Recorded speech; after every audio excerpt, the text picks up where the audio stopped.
Warning! This video contains spoilers! But weren't you expecting that anyway? The Dawn Terror Reborn is Jedi Master Ronan's reboot of his classic old series, obviously The Dawn, which has a whole zombie theme to it. Star Wars and zombies, as you know. And naturally, I should begin with a summary.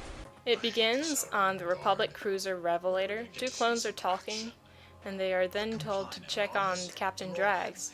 They enter his dormitory, only to find a zombie! Naturally, zombie-related chaos breaks out, shooting, zombie attacks, etc. You get the kind of idea.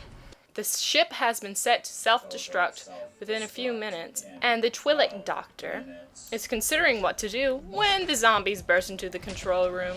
She and some non-infected clones run to the escape pods. As she enters the escape pod, you notices Drag, who is now the head zombie. And for a moment you think, is he still human? And as he attacks, she shoots him. Non-fatally, of course. And then she just goes off and cries, like, oh no, poor Drags is a zombie! And then it cuts to the evil clone trooper Ice with guess who? The members of Operation Verax. Ice threatens the Quarren, but then they have to prepare to land on Nereal 4, which, as we know, is the zombie planet.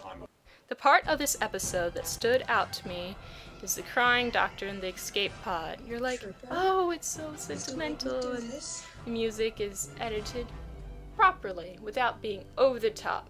It's, as I said before, it's appropriate for this scene. You're like, no, it's so sad. Well, I mean, not like tear-jerking, but you're still just like, aww. Which brings us to another point about emotion. Suggests that he is still feeling some sort of emotions, whether it be revenge or remorse, because most of the zombies are dumb, but as head zombie, he shows more consciousness, and it implies that he still has some sort of emotions. Even though it may just be like evil, it's still some sort of emotions, not some brute killing machine. I really like the crossover because it's unexpected, and it gives a reasonable continuation of a series with Operation Verax, without it becoming overly long, like the Infinite series, like, for example, the Clone Wars, and they just keep on going and going and going and going and going. It gives both an end without an end. It just lets it continue onward. And I noticed some of the new sets in the Republic cruiser scenes with some flatter metal paneling. Not necessarily all those grill pans. As I said, a different, cleaner look.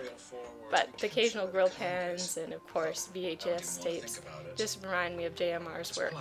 The scene in the control room of the cruiser reminded me of the original Dawn season. With all this red, with a soft look to it, and very foreboding and creepy, and suggests blood and violence. I was surprised there weren't really any Arabesh jokes that I noticed. I think this is a great reboot of the series. It has enough new content to make it fresh, but at the same time, though, continues the spirit of the original series.